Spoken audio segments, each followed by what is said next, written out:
The moon in Leo, Leo symbolizes the moment, when energy expresses itself in radial patterns of creativity. These patterns exteriorize as a center and a periphery that, when interacting, generate an intense, resonant, and vital field in which energy circulates due to marked functional differences between the components of the system. Psychologically, this usually produces the illusion that creativity is the property of a single pole of interaction and not the particular differentiation and correct balance of the center-periphery structure, which allows energy to distribute according to the needs of each singularity. If we imagine this moon as an energy bud, we would see it radiating a center around which the other components of the system rotate, ensuring its well-being and vitality.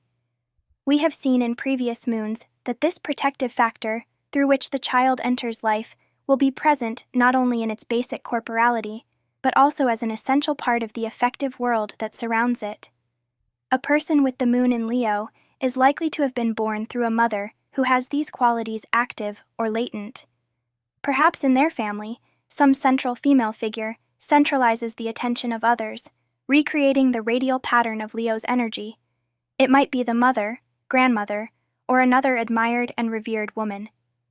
The family environment is often imbued with beliefs and sensations related to the existence of exceptional people, to whom special treatment is due above the rest.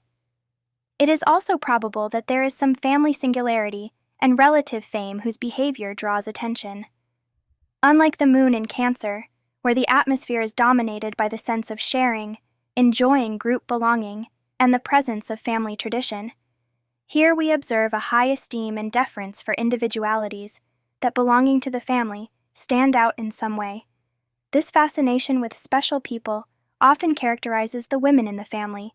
Thus, in the unconscious, the place is prepared for the arrival of the child who will fulfill that expectation, and at the same time grant the position of queen mother to the one who brings them into the world. On this family backdrop, subsequent children will express different aspects of the solar pattern, with its lights and shadows. However, the one born with the moon in Leo will occupy the place of the favorite, receiving the unmistakable message that they are someone unique and different. We could imagine an archetypal scene in which the Queen Mother invests her son or daughter with the attributes of her royal majesty, crown, scepter, and cape.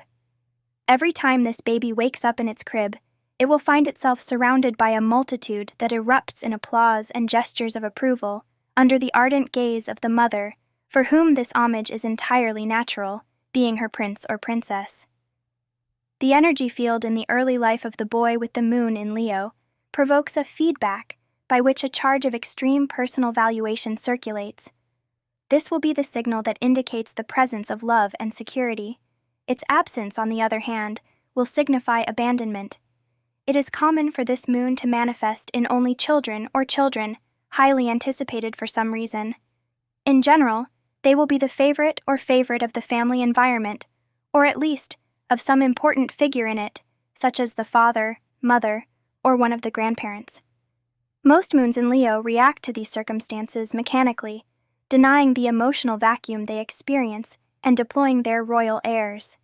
However, on the other hand, due to the blows received by the absence of spontaneous recognition to which they are accustomed, they often develop a markedly defensive attitude.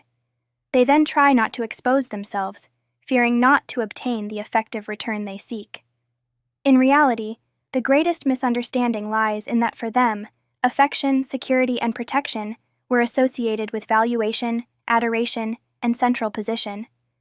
From here on, based on this confusion, the person may feel insecure and lacking in affection in places where they are actually loved, but not in the way unconsciously longed for. This can lead them to oscillate between very opposite behaviors. In some areas, they will unfold, expressing all their dignity and overwhelming security, while in others they will feel systematically diminished and even rejected.